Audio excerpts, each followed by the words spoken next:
Lecture du livre des Actes des Apôtres. Les apôtres et les frères qui étaient en Judée avaient appris que les nations païennes, elles aussi, avaient reçu la parole de Dieu. Lorsque Pierre fut de retour à Jérusalem, ceux qui venaient du judaïsme se mirent à discuter avec lui. « Tu es entré chez des hommes qui n'ont pas la circoncision et tu as mangé avec eux. » Alors Pierre reprit l'affaire depuis le début et leur exposa tout en détail. « J'étais dans la ville de Jaffa, en train de prier, et voici la vision que j'ai eue dans une extase. C'était un objet qui descendait. On aurait dit une grande toile. Venant du ciel jusqu'à moi, elle se posait par les quatre coins. Fixant les yeux sur elle, je l'examinai, et je vis les quadrupèdes de la terre, les bêtes sauvages, les reptiles et les oiseaux du ciel. J'entendis une voix qui me disait « Allons, Pierre, immole ces bêtes et mange-les. » Je répondis « Certainement pas, Seigneur, jamais aucun aliment interdit ou impur n'est entré dans ma bouche. » Une deuxième fois, du haut du ciel, la voix reprit « Ce que Dieu a déclaré pur, toi ne le déclares pas interdit. » Cela recommença une troisième fois, puis tout fut remonté au ciel. Et voilà qu'à l'instant même, devant la maison où j'étais, survinrent trois hommes qui m'étaient envoyés de Césarée. L'Esprit me dit d'aller avec eux sans me faire de scrupules. Les 6 frères qui sont ici m'ont accompagné et nous sommes entrés chez le centurion Corneille. Il nous raconta comment il avait vu dans sa maison l'ange qui venait lui dire « Envoie quelqu'un à Jaffa pour convoquer Simon surnommé Pierre. Il t'adressera des paroles par lesquelles tu seras sauvé, toi et toute ta maison. » Au moment où je prenais la parole, l'Esprit Saint s'empara de ceux qui étaient là, comme il l'avait fait au commencement pour nous. Alors je me suis rappelé la parole que le Seigneur avait dite. Jean a baptisé avec de l'eau, mais vous, c'est dans l'Esprit Saint que vous serez baptisés. S'ils ont reçu de Dieu le même don que nous, en croyant au Seigneur Jésus-Christ, qui étais-je, moi, pour empêcher l'action de Dieu?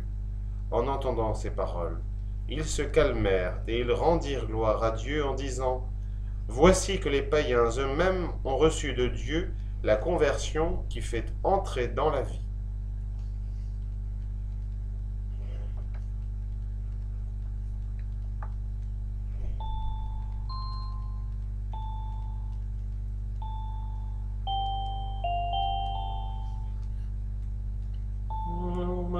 Comme un cerf altéré cherche l'eau vive, ainsi mon âme te cherche, toi, ô Dieu.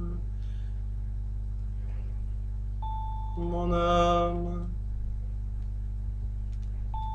âme a soif de Dieu, le Dieu vivant. Quand pourrais-je m'avancer, paraître face à Dieu? Envoie ta lumière et ta vérité, qu'elle guide mes pas, et me conduise à ta montagne sainte, jusqu'en ta demeure.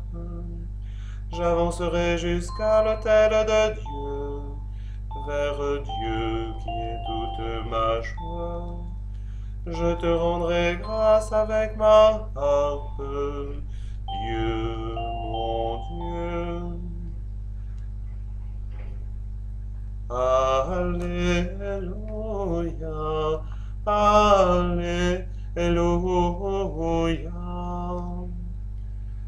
Jésus, le bon pasteur, connaît ses brebis, et ses brebis le connaissent. Pour elles, il a donné sa vie. Alléluia, Alléluia.